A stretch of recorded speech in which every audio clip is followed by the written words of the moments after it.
An apologist must adduce more precise arguments than I have yet given, both concerning the names of the gods, to show that they are of recent origin, and concerning their images, to show that they are, so to say, but of yesterday.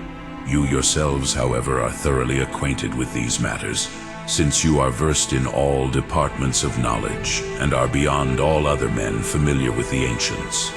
I assert, then, that it was Orpheus and Homer and Hesiod who gave both genealogies and names to those whom they call gods. Such too is the testimony of Herodotus. My opinion, he says, is that Hesiod and Homer preceded me by 400 years, and no more, and it was they who framed a theogony for the Greeks, and gave the gods their names, and assigned them their several honors and functions, and described their forms. Representations of the gods, again, were not in use at all, so long as statuary and painting and sculpture were unknown. Nor did they become common until Saurius the Samian, and Crato the Sicyonian, and Cleanthes the Corinthian and the Corinthian damsel appeared, when drawing an outline was invented by Saurius, who sketched a horse in the sun, and painting by Crato, who painted in oil on a whitened tablet the outlines of a man and woman.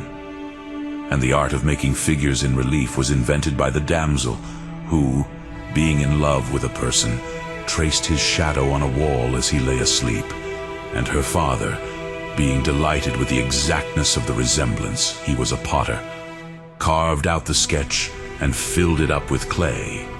This figure is still preserved at Corinth. After these, Daedalus and Theodorus the Milesian further invented sculpture and statuary.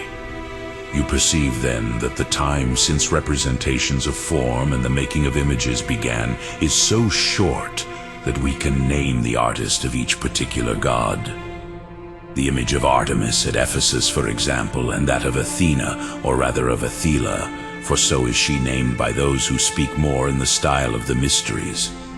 For thus was the ancient image made of the olive tree called, and the sitting figure of the same goddess were made by Endoius, a pupil of Daedalus. The Pythian god was the work of Theodorus and Telecles, and the Delian god and Artemis are due to the art of Tecteus and Angelio.